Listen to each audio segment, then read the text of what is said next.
Good morning, gang.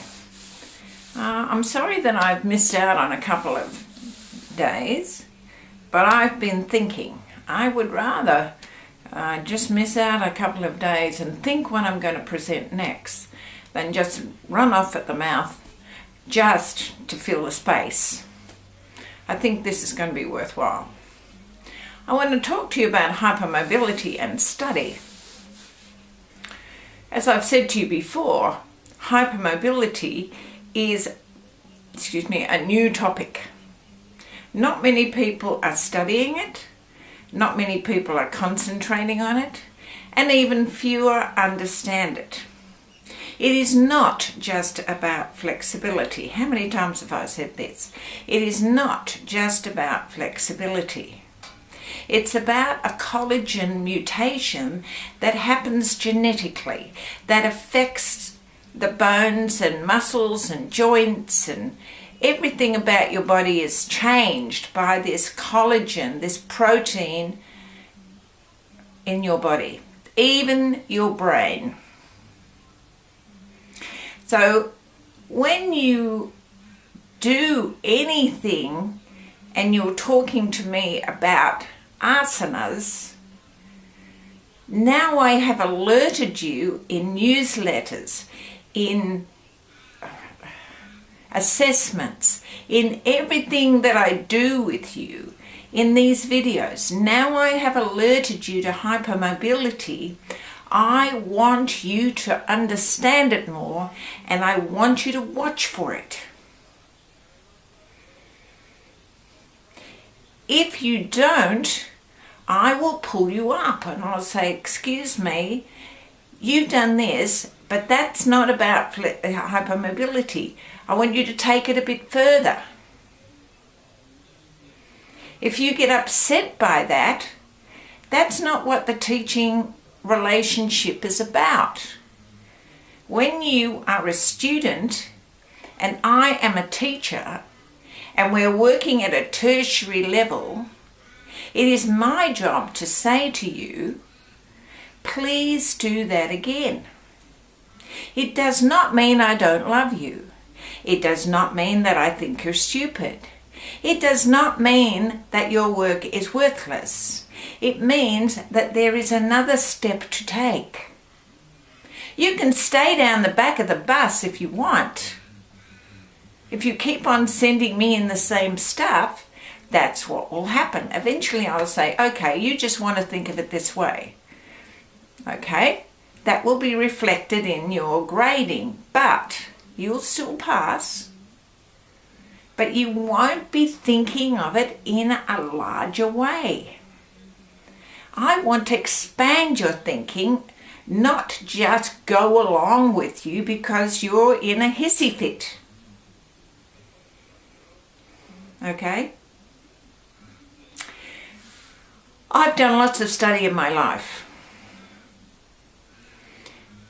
When I was studying with the Department of Vedic Studies in Oxford, I researched very cleverly, I thought, and carefully before I answered anything, because I realized that I was behind the eight ball. I wasn't trained in Vedic philosophy apart from in the yoga aspect.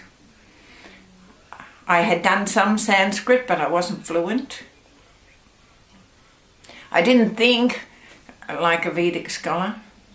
So when they asked me to answer a question, well, I had to answer it as me and try and think a little bit ahead.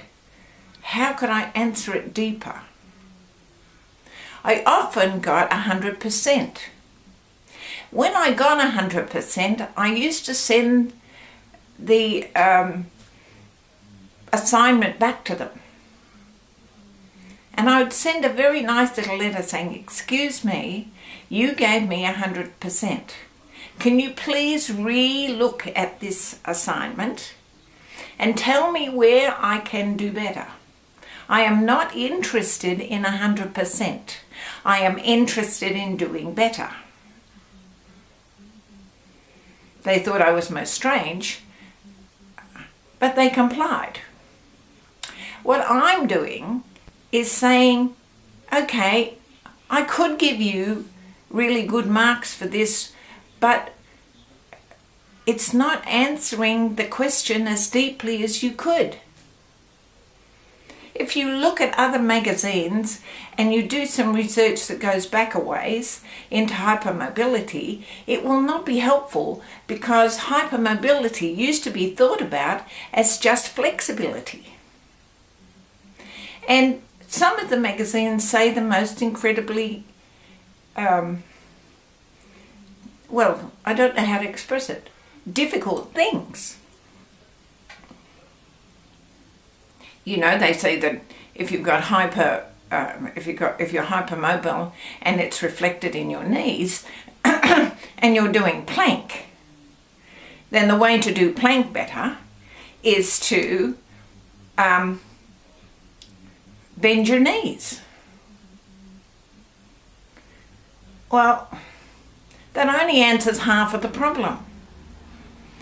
When you do plank and you're hypermobile, you probably, in all possibility, I've never met anybody who hasn't, got elbows and shoulders that are just not strong enough because of years of misuse and because of the collagen mutation to do the plank without the assistance of a band above the elbows, Iyengar fashion. You put a strap above the elbows and get somebody to do the plank, and they can decide how to use their legs because the top half of the body is now stable. When somebody's doing Tadasana, telling them to flex their knees is not going to be helpful. They have to think about how to stabilize their hips. When they're doing the tree, they have to learn how to bring the hip back into alignment.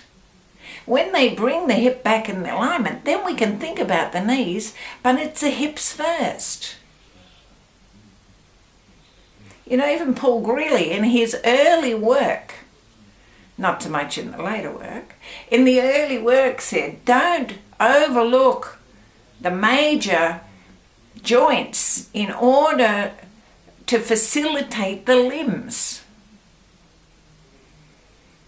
We don't want to facilitate the limbs. First, we want to look at the major joints, what's happening with the hips. So please, if you've got some questions, ask them. But don't just regurgitate because you haven't understood and allow and think that I'm just going to let it go past the post. I want to make you the best teachers you can be. I don't want to just tick the work because you've sent in.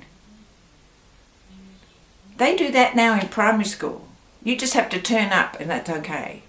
You can present anything and it's okay. As long as you do something, that's okay. It doesn't matter about the spelling, doesn't matter about thought, doesn't matter really, you know. The only thing that doesn't apply to is in a math class. Well, I don't think that is helpful. I want you to understand this thing called hypermobility, a collagen mutation, that will become very important in days to come. Physiotherapists are already looking at it. Acupuncturists are looking at it. Craniosacral people are looking at it. And we are looking at it. And if you are not looking at it, yoga persons, then you're missing out on a whole range of things that you can do to help your students. Even if you never mention to them the word hypermobility, in your mind you will be able to recognize the person in front of you and know how you can help them better than they've ever been helped before. If they're very hypermobile, you will know to take them into a one-to-one session. All these things. You'll be more than a yoga teacher, you'll be a yoga therapist. You may not have asked that from me, but I want you to understand hypermobility because it is crucial. I believe, to your yoga teaching. I'm not going to stop. I really do believe that this is the key to a lot of problems that we have glossed over before. So don't be upset if I send things back. Don't be upset if I say, please change. Don't be upset. Just say, oh well, I need to think of this a little bit differently. Now we've got emails and now we've got all this kind of thing. You don't have to catch trains or go down to the state library or anything like that. You just have to Google or look at my books or look at my videos or practice on your clients. You are trainee yoga teachers. You're not trainee yoga teachers at the bottom of the barrel. You're trainee yoga teachers who are going to be the best yoga teachers that I can possibly put out into the universe. And that doesn't mean that I'm going to take shortcuts, even if you get cross with me. I don't mind you getting cross with me. I love you. You don't know how fond I am of all my yoga students, of all my trainee teachers. I just love you all, and I want you to be the best you can be. Even if you think I'm a grouchy old tart, probably that's a help. Okay? Go forth and be fabulous. Namaste.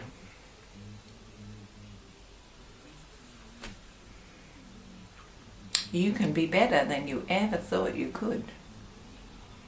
I know that.